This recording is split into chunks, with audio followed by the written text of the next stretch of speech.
Matsushita on this front straight. Oh, he gathers them up. Look at this. Look at it. Right under his rear wing. Whoosh. That's it. Bye-bye. I'm going. Substantial difference in power there. Lyondike continues to lead Rahal, though Lyondike in 5th place. So he didn't lose much. Robbie Gordon did get by on the run up the hill, and now if he can hold off Rahal and then get on his way again, and Bozell is back in the picture up in 7th place. So the top of the order still Tracy, followed by Mansell, followed by Andretti, then Robbie Gordon, Arie Luyendyk, then Bobby Rahal in 6th, and here is Raoul Boesel in 7th.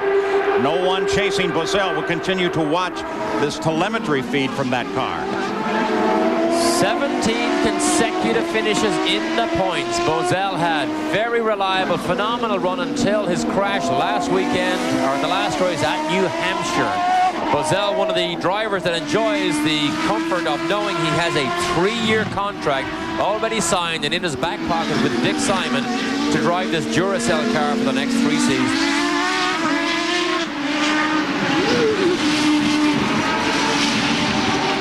Bozell moving to stretch up. We take a look at Rahal, who is in pursuit of Lyondike. There's Lyondike just ahead as they slam down toward Canada Corner. We'll take a lap with him and listen.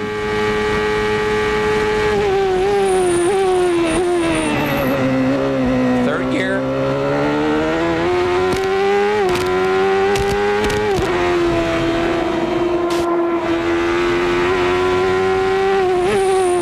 Third gear corner here.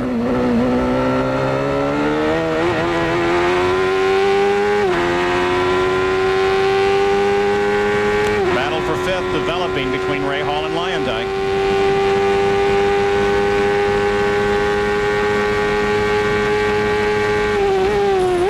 You can hear he just uses 5 forward gears. There are 6 available. You don't have to use them because they're available. 5 is the norm for the front runners here.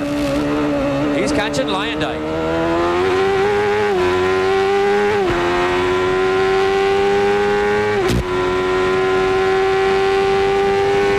Through the trees into one of the heaviest braking zones, turn 5 all the way down to 2nd gear.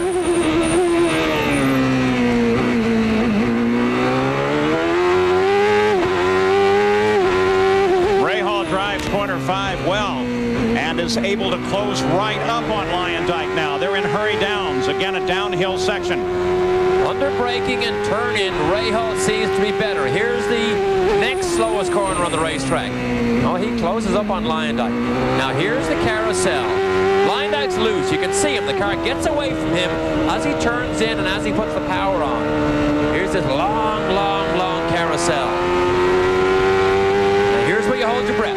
Hold your breath and go through the kink. He's not flat. He's not flat. You can hear him just breathe, then he blasts.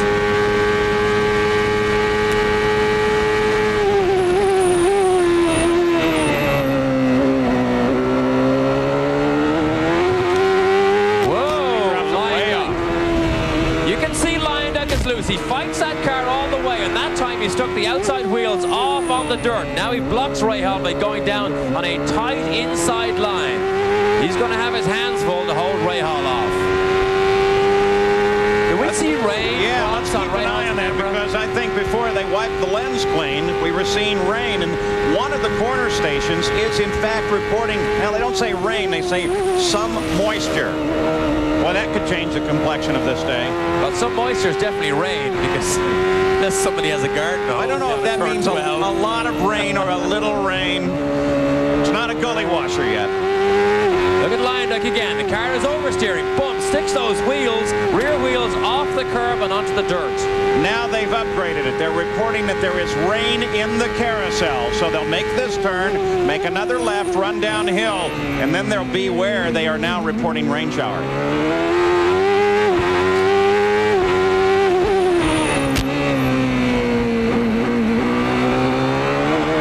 This is a great fight here. Great fight, Rahal and Lyondike. Lyondike has the legs on Rahal down these long straights, but when they get to the braking zones of the corners, Rahal is better. Here comes the carousel. This is where they were reporting rain. Oh, you can see it. See when the camera lens clears there, you can see there's moisture. Not enough to really affect performance just yet. But be rain there. What are they doing up in the pits? Already they are beginning to think about the rain tires. They are stacked and ready to go. Though the possibility of rain is here, the rain itself has not fully arrived. The leader is still Paul Tracy. Back at Road America, where Paul Tracy is still the leader of the race, chased by Mansell. Next Saturday night, Winston Cup NASCAR racing with Bob and Benny and the gang, live from Bristol, Tennessee at 7:30 Eastern Time. Don't miss it. Paul Tracy handling traffic now. Very thankful for the efforts of Don Andrews and the Tony Lama Sports Medicine Center. That is a traveling sports medicine center that comes to all the IndyCar races. And Tracy spent every available minute over there being tended to with physical therapy to try and help his neck and his ankles so as he could do 200 miles an hour today. Let's go pit side, Gary Gerald. Paul and Derek, you talk about that crash that Tracy experienced at the head of the show. We said there was a little device on board that measured the impact for milliseconds at 44 Gs. That's an astounding number. Here's the little black box unit that makes that measurement. GM Motorsports Technology Group has these available. Teams at their option can bolt them into the race car, into the chassis. This little device, 2.2 pounds, battery operated, about the size of a club sandwich, has sensors in here that will record impacts up to 200 Gs, and it will sense those forces as many times as 2,000 times per second. A unique little box. The engineers download the information into their computers. They take it into a laboratory. They put it now in a dummy or an impact sled situation, and they take that information. They give it to car designers for passenger cars, for race cars, to design stronger, safer vehicles for all of us in the future. Quite an innovative little box. And how good do you think the Penske team is? Well, normally the cars are shipped over and they build them here in Reading, Pennsylvania. They're so backed up that the boys in Poole in England built this car here that Paul Tracy jumped into, and this car immediately was fast and on the pace. So even the boys in England are able to bolt these cars together, and they're instantly on the pace. Actually, a substantial rebuild, because this was the car he crashed at Indianapolis. Jan Beekes, Nigel is in. Nigel is here. He stopped right on the marks. We checked with the crew. They're not expecting to make any changes, just 4 tires and filling up with fuel. The 4 tires are on. They're waiting for the fuel. The fuel will come slower now, Paul, because there's not as much to push it into the car. They say, no, now you've got the fuel. He's underway, lights him up, and he'll be careful of the speed on the way out. Mario is pitted behind him, just finishing his service.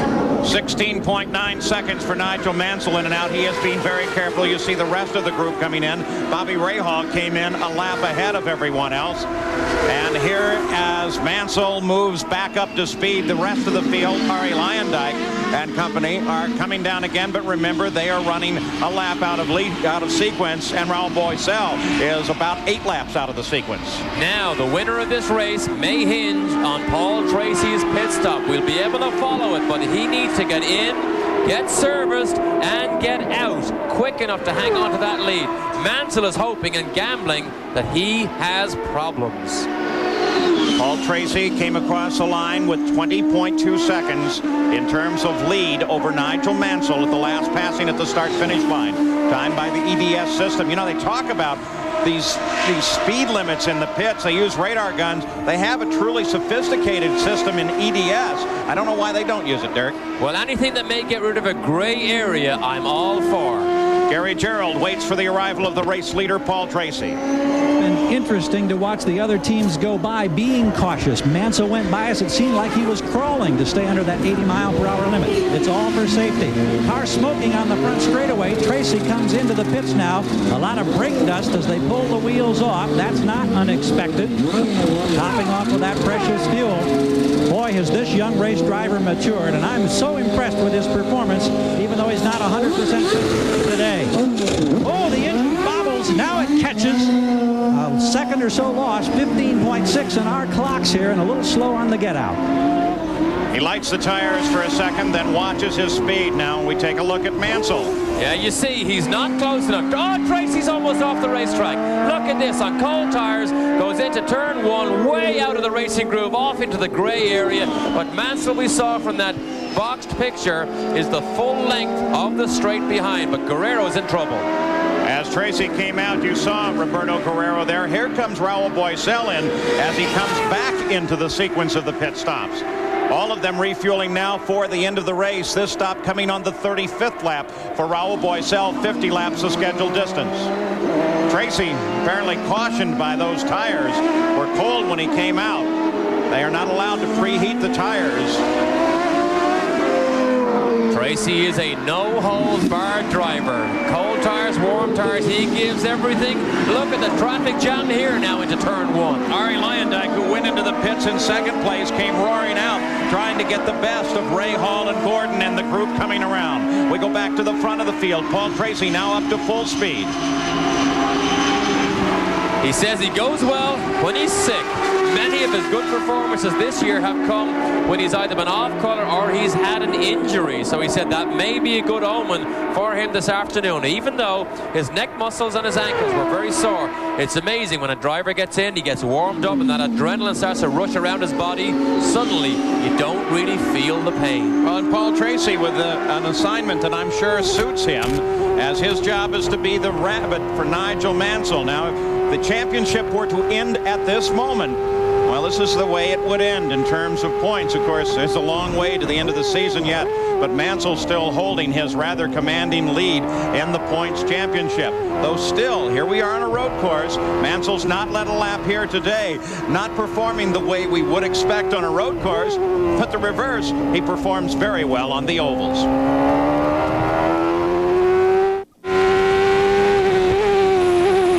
The Texaco Haviland 200, the order goes back static once again with Paul Tracy leading Nigel Mansell and Mario Andretti. But look on the front of Ray Hall's car. We talked about the potential of rain earlier. Well, that is some moisture on the lens. Still not enough to get them over to the rain tires, but certainly enough to give them that consideration. There's Paul Tracy. Here's Nigel Mansell in second place.